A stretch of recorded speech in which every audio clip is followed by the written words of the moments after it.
There are moments in life when you realize the people you trusted the most are the ones who would betray you. It's a feeling that comes too late when it's almost impossible to go back and undo the damage. But what if, against all odds, you could take back control? What if you could fight back, not with strength, but with something deeper, something no one saw coming? Let's begin this journey together. Stay tuned and don't forget to comment where you're watching from. Remember the day George died as if it were yesterday? The world shifted beneath me and I didn't know how to hold on anymore. At 84, I thought I had lived enough for one lifetime, but nothing prepares you for the loss of someone who's been by your side for so long.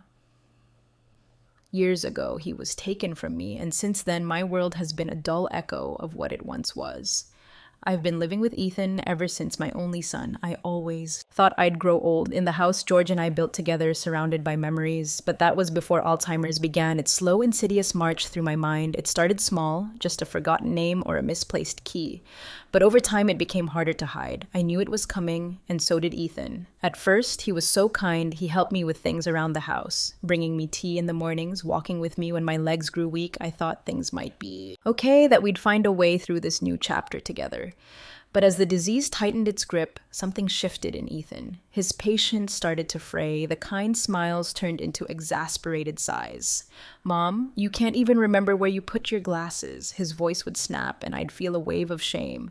It wasn't his fault. He didn't sign up for this. But it didn't make the hurt any less. He became increasingly distant, irritable as. If my very presence was a burden he was forced to bear, I could see it in his eyes, the resentment growing stronger each day. He didn't need to say it. I could feel it in the way he looked at me. I wasn't the woman I used to be. I wasn't his mother anymore. I was a problem. And slowly, I started to realize that maybe, just maybe, I was becoming a problem for him too. One afternoon, he took me to the doctor. I hadn't been to see him in months, too afraid of what he might say, but Ethan insisted. He sat next to me in the waiting room, his hand resting on my arm, but his eyes distant, as if he couldn't quite look at me. The doctor's words were a blur. I didn't understand much of it, only the weight of the diagnosis, Alzheimer's. Ethan had that look in his eyes, the one that spoke volumes. I didn't have to ask him what it meant, but I already knew the look wasn't of concern. It was a look of finality, the kind of look you give a lost cause. After the appointment, he drove me home in silence. The tension between us was palpable. I tried to fill the void with small talk, but he barely responded. When we got back to the house, he told me there were things we needed to take care of. Legal things, he said. "We need to make sure everything is in order before you forget it all," Ethan said, his voice unusually calm. "For your own good, Mom." I wasn't sure what he meant, but I nodded, feeling small under the weight of his words. I didn't want to make him angry, didn't want to make him feel like I was any more of a burden than I already was. The next day, he sat me down with a stack of papers. There were so many of them, so many words I couldn't make sense of. Ethan told me I needed to sign. He said it was just paperwork, just to make sure that everything was handled. I wasn't sure what I was signing, but Ethan reassured me. "Don't worry, Mom. This is for you. I'm doing this for you." His voice was so smooth, so reassuring, but I could see it in his eyes, the way he glanced at me, calculating. There was something more in his tone, something I couldn't quite place, something cold. I hesitated. My mind was foggy, slipping between memories and confusion. But I had to do what was right. I had to trust him. I had to believe that he was doing what was best for me. So I signed.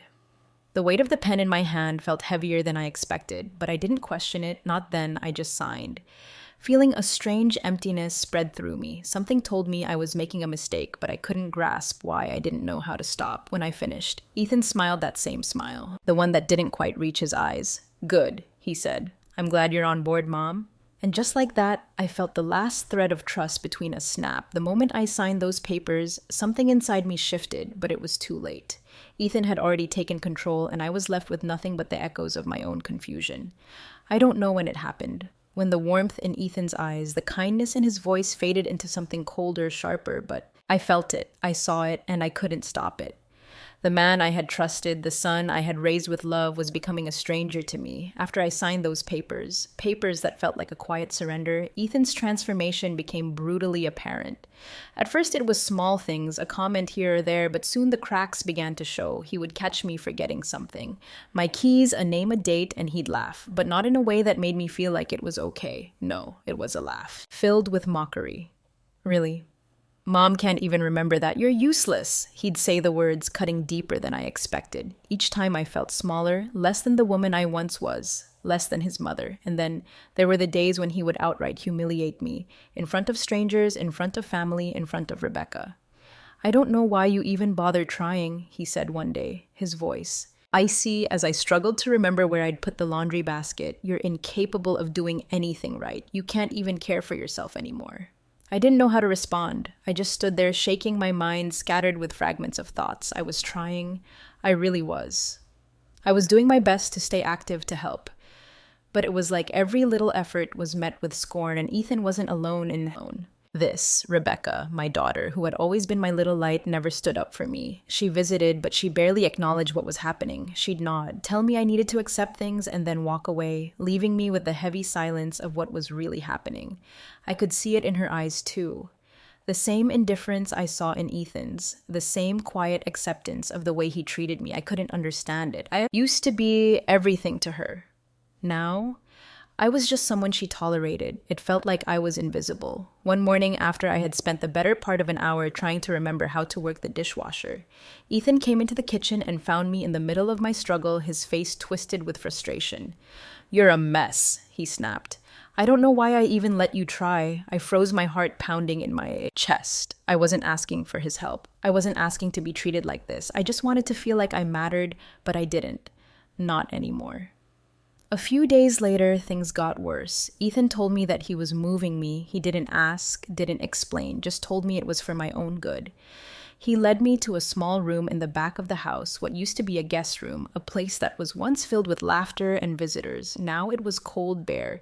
The walls felt like they were closing in around me. The furniture was old, the sheets worn thin. It was like he was making a point. He was making sure I knew I no longer mattered. I wasn't welcome in the heart of the house anymore. I remember standing in that room, staring at the thin curtains and the empty space. It didn't feel like home. It didn't feel like anything. It felt like a cage. "You'll be fine here," Ethan said, his voice distant as if he were speaking to a stranger. I wanted to say something to tell him that this wasn't right, that I deserved more than this. But my mouth felt dry, my thoughts too scattered. I couldn't even remember the words to explain how much this hurt. As days passed, Ethan took over everything, the house, the decisions, my life.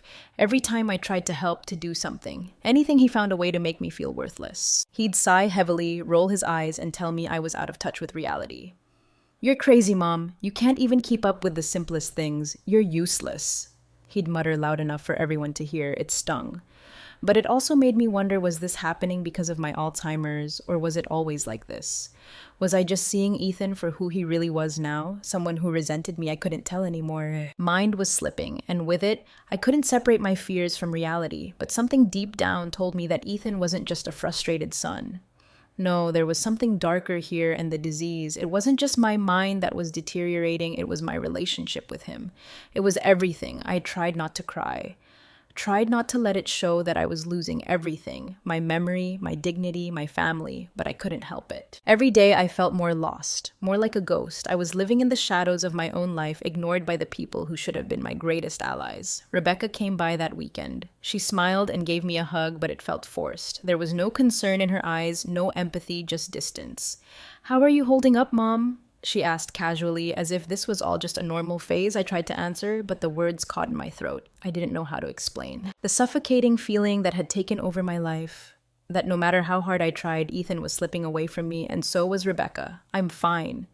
I said the words tasting like ash in my mouth, but I wasn't fine. I wasn't fine at all. It wasn't fine.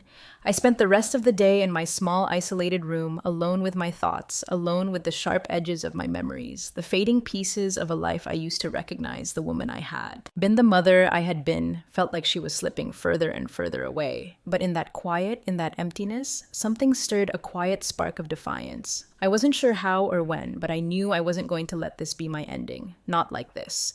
Not after everything George and I had built. Not after everything I had given. But what could I do? The day Ethan told me I was going to a nursing home was like any other. But this time there was no pretense, no softness in his voice. It wasn't a suggestion. It wasn't a discussion. It was a decision.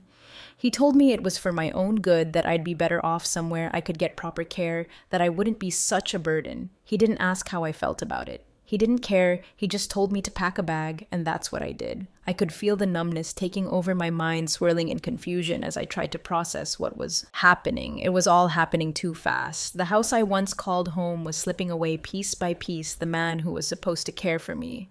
My son was making decisions without even looking back. He drove me there in silence, a long, cold drive where I stared out of the window, watching the world pass by like a blur. I could feel a strange sense of dread building in my chest, but I didn't have the strength to fight it. When we arrived, Ethan didn't even walk me inside. He parked the car, grabbed my suitcase, and handed it to a nurse at the front door without a word. I wanted to say something, to tell him to stop, to ask him to reconsider, but the words caught in my throat. I didn't even know what to say, and then just like that, he was gone. I watched him walk away, never turning back, never offering a second glance. I was alone. The nursing home was nothing like the life I had known. It was stark, cold, and smelled of antiseptic. The walls were white to white. The lighting was harsh, like a hospital, but there was nothing comforting about it. The nurses barely looked at me as they led me to a tiny room, one that was too small for a woman who had once lived in a home filled with laughter and warmth. The bed was too hard. The chair in the corner was stiff and uncomfortable. There was no personal touch, no sense of belonging. Everything about this place screamed institutional. And I was just another face in the crowd, another patient, another number. I didn't belong here, but Ethan didn't care. I spent the first few days staring out the small window, watching the world move on without me. I tried to understand why I was here. I wanted to scream, to demand answers. But my voice felt small, insignificant, lost in the silence of the nursing home. The days stretched into weeks, and Ethan's visits never came. He promised he would come by. He said he'd check in on me, but he didn't. I was forgotten. I began to feel like I didn't even exist anymore. My life had been reduced to a shadow of what it once was. And then, one afternoon, as I sat in my small room staring at the drab walls, I met Charlie. Charlie was an older man, his skin weathered and lined with age. He had the look of someone who had seen too much of life's harshness, someone who had lived a life that wasn't easy. I knew he wasn't like the others in the home. He had a rough edge to him, a world-weary demeanor, but there was something kind about his eyes. We struck up a conversation one day in the common room, and I found that I couldn't stop talking. He listened to me, really listened in a way that I hadn't felt in years. I told him about George, about our life together, about the house we had built, the life we had made, and he listened without interruption, without pity. He didn't look at me like I was fragile or lost. He just listened. Charlie had been through his own struggles. He was an ex-convict, having spent years in prison for a crime. He said he regretted, but there was no bitterness in his voice when he spoke about it. He had a sharp, cynical view of the world, but it wasn't without reason. Life had taught him hard lessons. Still, there was something about him, something that made me feel not so alone. He shared stories of his life, of things he had seen, things he had learned. But the more we talked, the more I realized he was teaching me something. One day, as we sat in the small garden behind the nursing home, Charlie looked at me, his face serious for the first time. "You know, Mabel," he said, his voice low, "you still have control. It might not feel like it right now, but you do. This place, these people, they don't own you. You're not just a number here. If you want to take back what's yours, you can, but you have to want it." His words hit me harder than anything Ethan had said. I hadn't even considered that I could fight back, that I could still have a say in what happened to me. But Charlie believed it, and for the first time in a long time, I found myself believing it too. I looked at him, my mind swirling with possibilities. What if I could? What if there was a way to regain control of my life, to take back what Ethan had taken from me? Charlie wasn't wrong. I wasn't just a shadow. I wasn't just a forgotten old woman. I was Mabel Pierce, and I still had the power to change my fate. And with that, something inside me shifted. I didn't know what the next step would be, but I knew one thing for certain. I wasn't going to let Ethan's betrayal be my end. Charlie became more than just a friend. He became my ally, my guide. Through the fog of confusion and fear, every day he would sit with me patiently listening as I spoke about the hurt and betrayal I felt. He didn't pity me. He didn't talk down to me. He saw the woman I used to be, the woman who still had the strength to fight. Even if I didn't know it yet, it was Charlie who opened my eyes to the truth I had been too blind to see, the truth that Ethan had manipulated me, that he had convinced me I was useless, that my life no longer belonged to me. He made me believe I was too far gone, that my decisions didn't matter anymore, that I had no voice left. I had let him take control, and for so long, I thought it was because I was ill, because my mind was failing. But Charlie showed me something different. He showed me that I had been tricked, that I wasn't powerless. "You've got to stop thinking like a victim, Mabel," Charlie told me one afternoon. His voice firm but not unkind. This isn't just about what Ethan's done, it's about what you can still do. You're not finished, not by a long shot. He was right. I wasn't finished. I might have forgotten things. I might have lost parts of myself along the way, but I wasn't gone. Not yet. Charlie helped me understand something important that I hadn't even considered before I still had control over my life, my money, my future. The thought was so simple, yet it hadn't occurred to me, but there was more to it than just regaining control. There were documents, there were legal papers I had signed in my confusion, thinking they were just routine thinking. Ethan was looking out for me, but Charlie had a different perspective.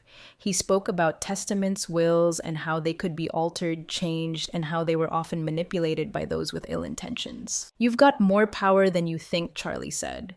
His tone low, like he was sharing a secret. "Testaments can be changed. The right lawyer can make a difference. Don't let Ethan think he's already won."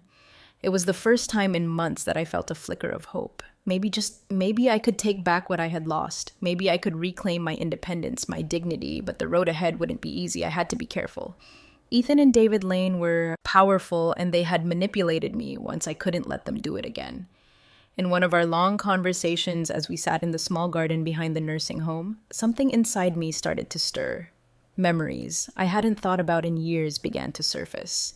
Memories of George, my dear, sweet George. I remembered his warnings. He had always been suspicious of Ethan, always uncomfortable with how much my son seemed to expect from me. He used to tell me, "Mabel, protect your independence. Don't let him take what's yours. He's got his eye on the wrong things. He's greedy. You have to be careful." I had brushed it off, then thinking George was just being protective, perhaps even paranoid. But now, in the quiet of this new life, those words rang louder than ever. Ethan had never been the man George thought he was. No, he had been worse. Much worse. And now looking back, I could see it also. Clearly, Ethan had used my illness against me, convinced me to give him control, and I had done it without a second thought. But it wasn't too late. Charlie made me realize that despite my illness, I wasn't beyond help. I could still change the course of things. I could still fight for what was mine. "You were never meant to give him everything," Charlie said one day, his voice quiet but filled with conviction. "You gave him too much, but you can take it back, Mabel. It's not gone yet." The more I thought about it, the more I understood the house. The money, everything I had once shared with George. It wasn't meant for Ethan to take without question. George had warned me. He had seen Ethan's greed, and now I saw it too. But I wasn't going to let him have it all, not without a fight. Charlie had given me the strength to begin planning. The path wasn't clear and I had no idea where it would lead, but I knew one thing: I had to act. I had to find the right lawyer, someone who could help me take control of what I had lost. I had to make sure Ethan didn't get away with this, but I also knew I had to be careful. Ethan was still my son, and he was dangerous. If I was too brash, too quick, I could lose everything. So I started slowly gathering information, looking at the documents I had signed. I started to remember things. I had forgotten things. George had said. Slowly, the pieces began to fit together. I wasn't just some old woman who had forgotten her past. I was Mabel Pierce. I had a life, a history, a legacy to protect. And with Charlie by my side, I began to believe that maybe, just maybe, I could take back what was mine. It was time to fight back. With each passing day, clarity returned to me like a long-lost friend. Slowly, my mind began to regain its focus, the fog of Alzheimer's lifting just enough for me to see the path ahead. It wasn't easy. At times, I still felt lost in the confusion of my own thoughts, but I could no longer deny the fire that burned inside me. I wasn't going to sit back and let Ethan destroy everything.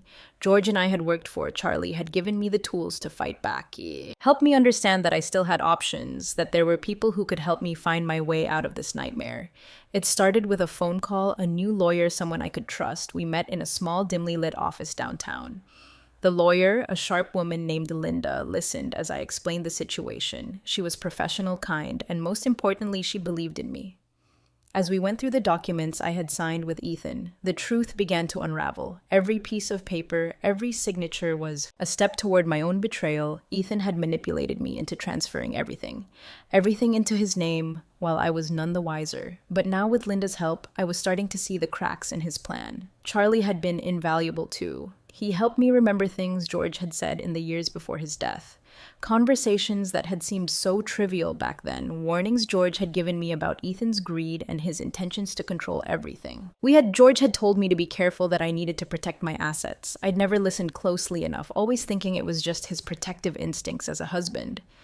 But now I realized how right he had been. I spent hours going through the legal documents, the bank statements, the transfer of assets, and bit by bit, I started piecing together the web of manipulation Ethan had spun. He'd convinced me to sign papers I didn't fully understand, papers that gave him control over everything. But now, with the right help, I could see the lies and the fraud. There were discrepancies, signatures that didn't match dates that didn't make sense. Ethan must have thought I was too far gone to fight back.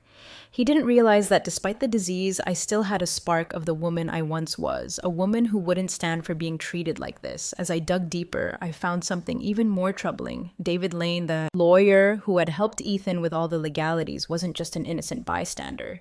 No, he was part of the scheme. He had been helping Ethan cover up everything. Falsifying signatures, forging documents, lying about the terms of the will. I hadn't suspected him before. But now, as I looked at the evidence, it was clear David was as much of a manipulator as Ethan was. Charlie was the one who pointed it out. Ethan isn't the only one you need to worry about, that lawyer of his.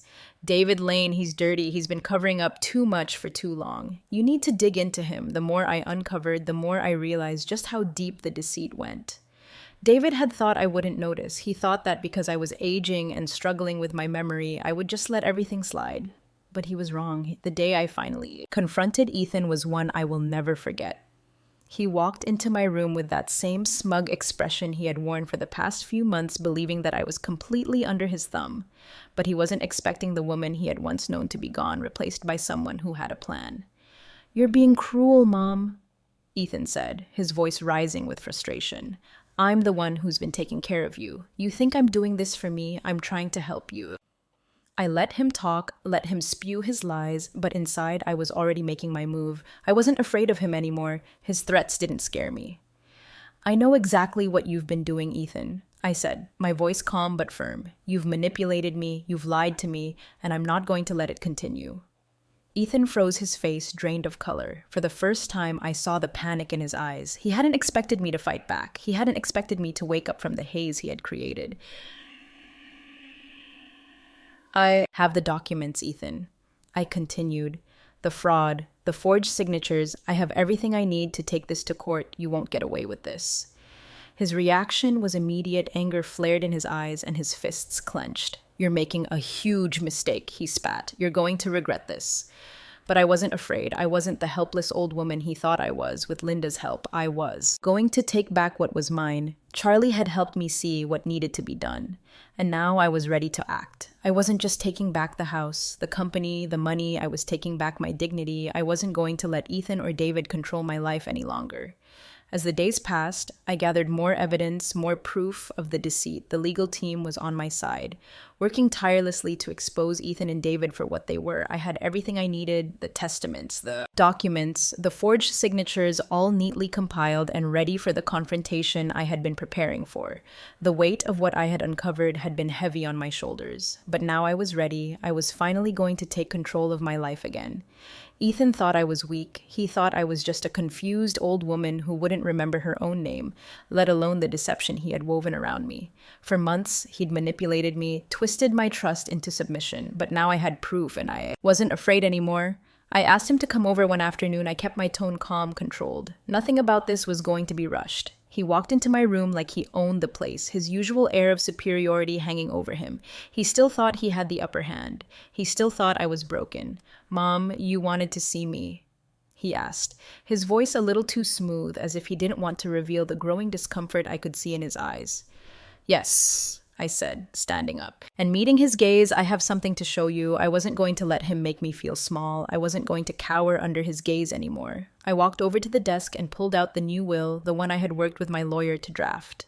My hands were steady as I slid it across the table toward him. His eyes immediately narrowed, but he said nothing. He was waiting for me to speak. "You think you've won, don't you?" I said, my voice low but firm. "You've been taking everything from me, manipulating me, using my own confusion against me."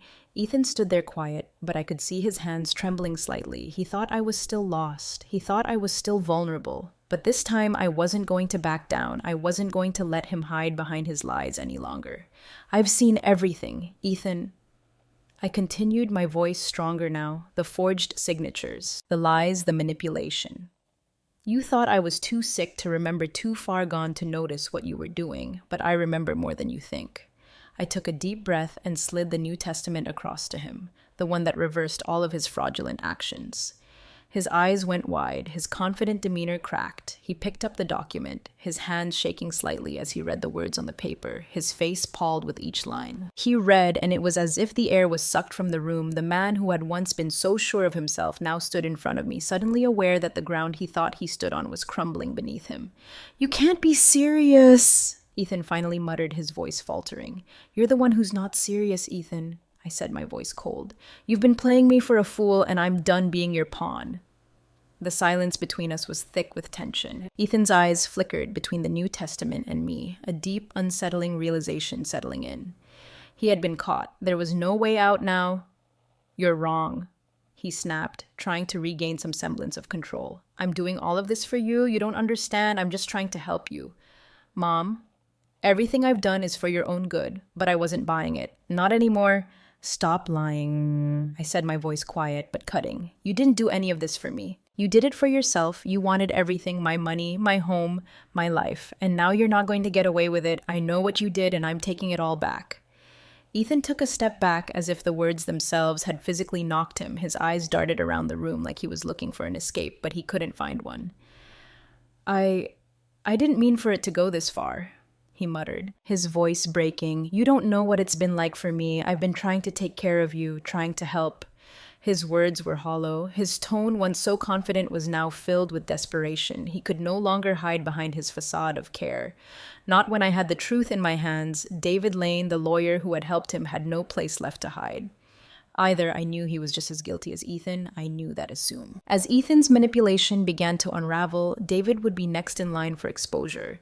I had already started the process of gathering evidence against him, making sure his involvement would come to light. When Ethan's face turned to confusion and panic, I saw his mind racing.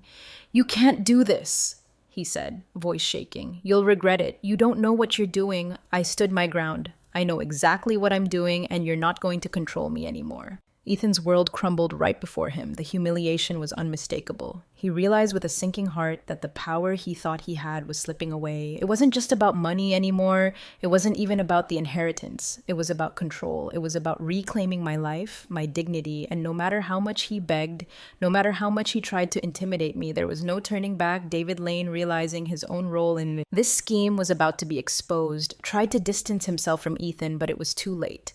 The evidence was already in motion. The legal wheels were turning. Ethan and David both thought they had me cornered.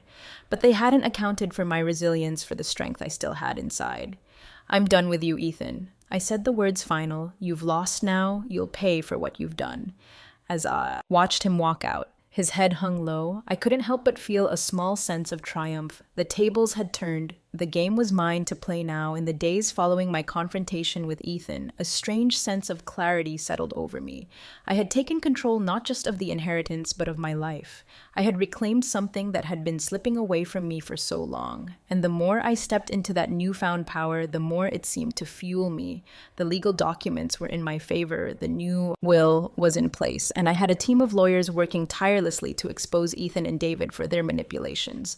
But I knew this was just the beginning. The fight wasn't over, not by a long shot. Charlie was still by my side, helping me navigate the legal maze that had once felt insurmountable.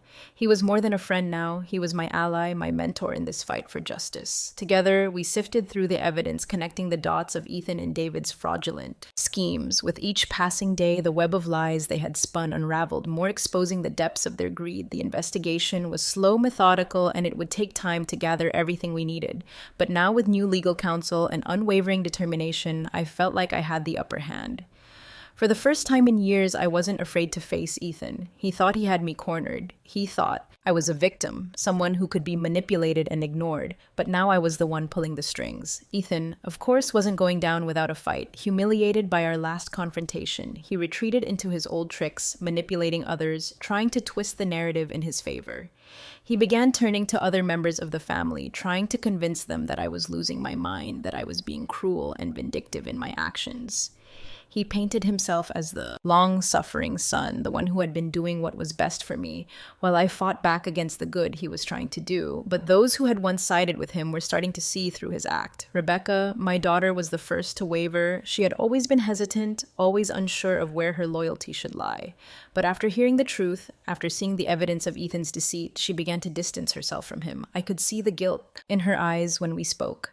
The way she apologized for not having seen it sooner, "I didn't know, Mom," she said one afternoon, her voice heavy with regret. "I should have known. I'm sorry. I should have stood by you." I could see the weight she was carrying, and I understood it. It wasn't easy to confront the truth, especially when it meant going against your own flesh and blood. But seeing her finally acknowledge the wrongs Ethan had done to me was a small victory in itself. It wasn't just about the inheritance, it was about family trust and the realization that betrayal had been hiding right in front of us all along. As the truth began to spread, the family started to see Ethan for what he truly was. The carefully constructed image of the beautiful son started to crack, and the whispers began. They began to question his motives, his actions, and his words. The more they learned, the more Ethan's betrayal became undeniable. And as the pieces of the puzzle fell into place, I could finally stand tall. I was no longer the forgotten mother in the back of the house. I was no longer the victim of Ethan's manipulations. I was Mabel Pierce, a woman who had fought for her rights, who had found the strength to stand up for herself when the world seemed determined to knock her down. And I wasn't going to let Ethan or anyone else take that away from me. With the help of my lawyer, I began to restore my position legally. I wasn't just regaining control over my assets. I was reasserting my dignity, my independence, and my place in this world. Ethan had thought that by isolating me, by manipulating me, he could silence me. But I wasn't silenced anymore. I had found my voice, and it was stronger than ever. Ethan, now realizing that the walls were closing in on him, became desperate. He tried to manipulate Rebecca, tried to convince her that I was losing. Touch with reality, but his words fell on deaf ears. The family was no longer in his corner, and as they saw through his lies, they began to rally around me. For the first time in a long while, I felt a sense of unity, not just within myself, but within the family. It wasn't perfect. There were still wounds to heal, relationships to rebuild, but it was a start, and that was more than I had hoped for Ethan. On the other hand, on the other was losing everything, his control over me, his plans for the inheritance. Everything he had worked so hard to manipulate was slipping away. He tried to regain some semblance of power, but it was too late. He had underestimated me. He had thought that by pushing me aside, by treating me like a burden, he could get away with it. But I had proven him wrong. I wasn't just taking back my inheritance, I was taking back my life, and no one, not Ethan, not David Lane, could take that from me. The battle wasn't over, but I was ready for whatever came next. The truth had begun to emerge, and there was no stopping it now. Ethan had lost the power he thought he had, and I was just getting started. The weight of the New Testament in my hands was heavier than I expected. It wasn't just a piece of paper. It was my weapon, my declaration that I was taking back control of everything Ethan had stolen from me. But even with that New Testament, I knew I couldn't rest. Ethan wasn't the only one who had been involved in the betrayal. David Lane, the lawyer who had helped him weave his web of lies, was just as guilty, and I wasn't about to let him escape the consequences of his actions. I couldn't shake the feeling that there was more to David than I had seen.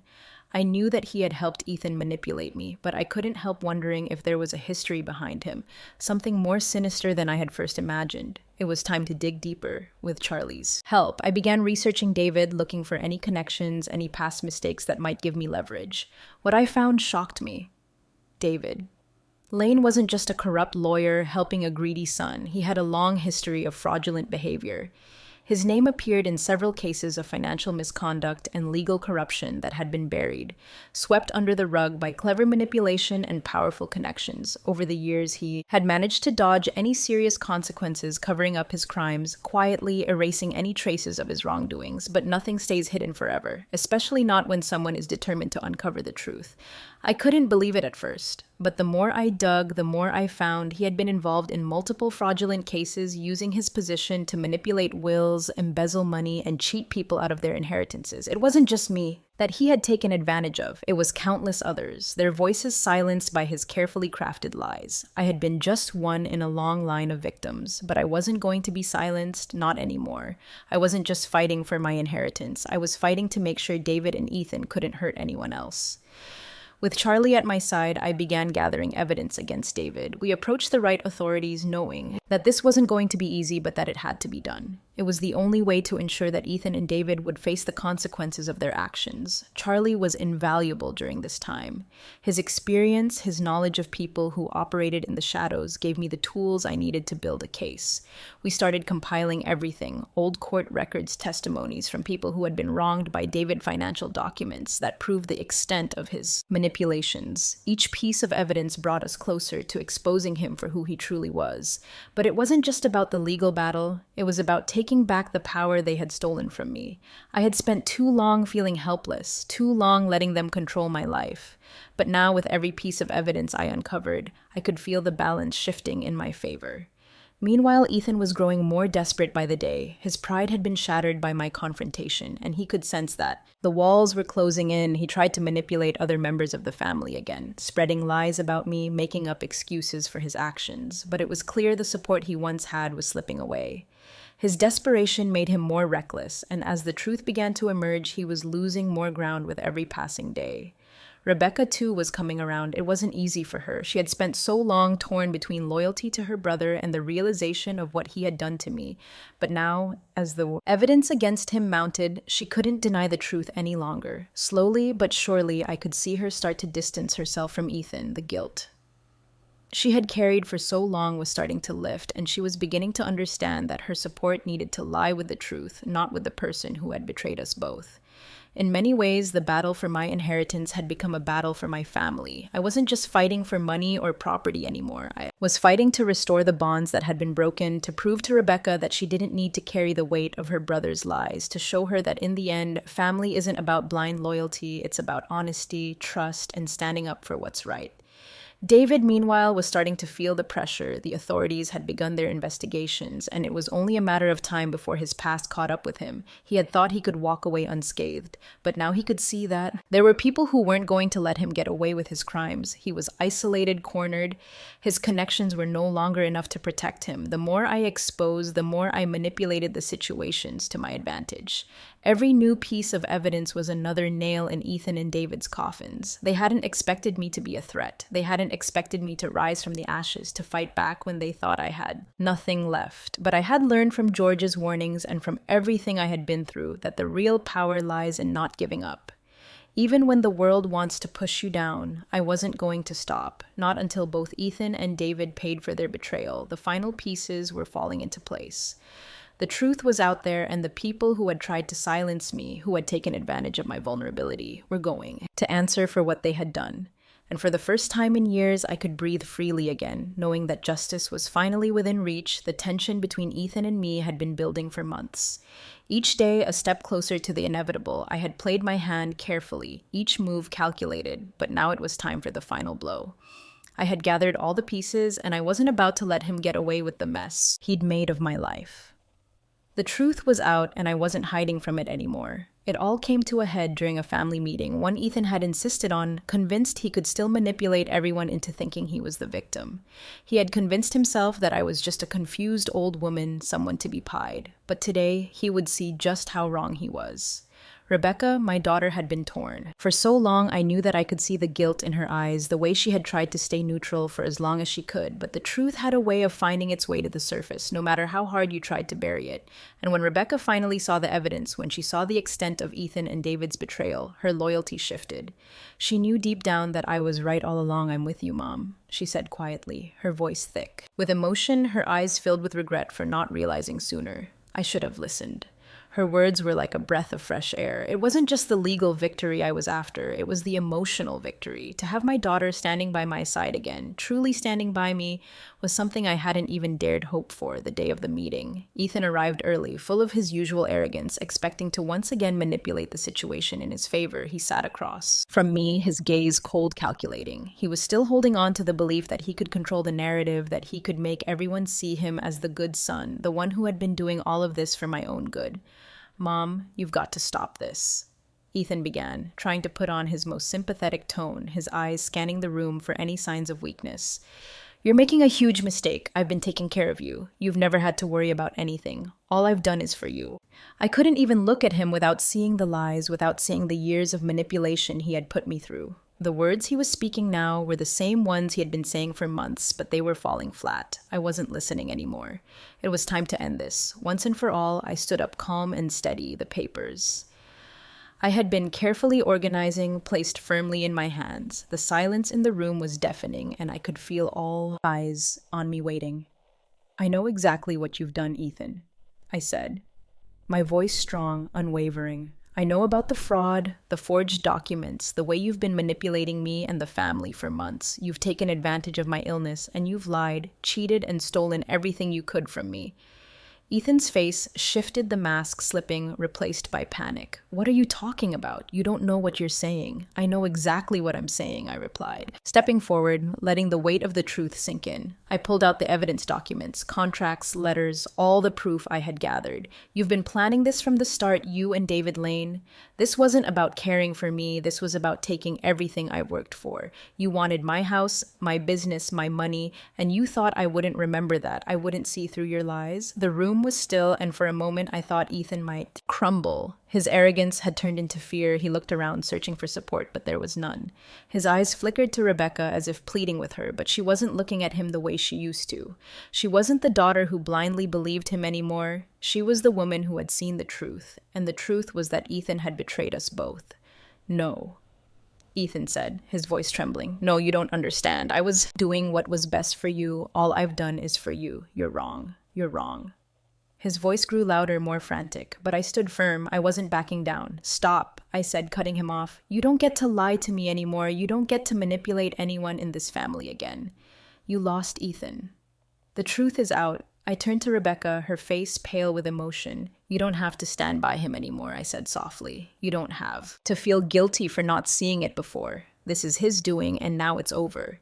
Ethan's frustration boiled over. He stood up, fists clenched, his face red with rage. "You're making a mistake, Mom. You'll regret this." I didn't flinch. I didn't look away. I was ready for this. "You don't get to intimidate me anymore," I said, my voice steady, calm. "You don't control me, not anymore." Ethan stepped forward, but something in my stance, something in my gaze made him hesitate. The anger was there, but so was the realization that he had lost control of the situation. He could see it now. The tables had turned. The woman he thought was frail, confused, and helpless had become his worst nightmare. I wasn't the mother he could manipulate anymore. The humiliation in his eyes was like a balm to my soul. It wasn't just about the inheritance. It wasn't about money. It was about power. It was about taking back what was mine, what had been stolen from me, and making sure he would never have the authority over my life again. As the meeting ended, Ethan stood there speechless. He knew he had lost everything. The walls that had once supported Ethan's schemes were beginning to crumble. It was no longer just me standing up against him, with Rebecca by my side, truly by my side for the first time in years, and with Charlie's constant guidance, we began to make our moves. Every action was calculated, every decision a step closer to taking back everything he had taken from me. With my fortune and influence, I was able to expose David Lane for the fraud he was, the network of lies he had built over the years. Carefully hidden behind his position as a lawyer was finally brought to light. It didn't take long for the authorities to move, especially after we presented the evidence. His corruption was undeniable, and soon enough David was expelled from the legal profession. The charges, fraud, corruption, manipulation of assets, were too much for him to overcome. He had spent so long operating under the radar, but now the world saw him for who he truly was.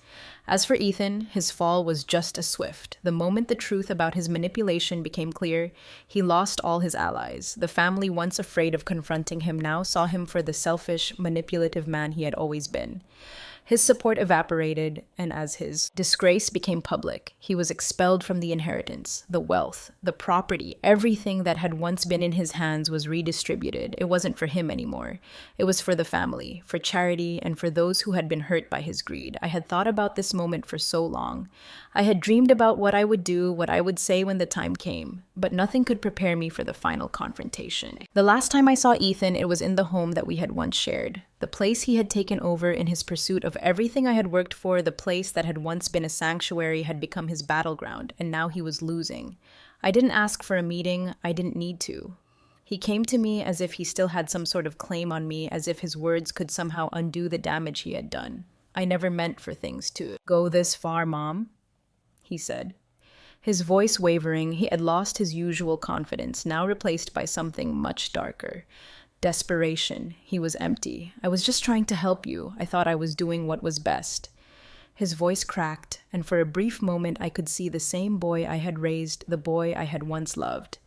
But it wasn't enough. It would never be enough. You were never trying to help me, I said, my voice firm. Unwavering. You were only trying to help yourself. You never cared about me, Ethan. You only cared about what I could give you. He took a step forward as though hoping my words could be taken back, as though he could turn the clock back to a time when he could manipulate me, when I would have believed his lies.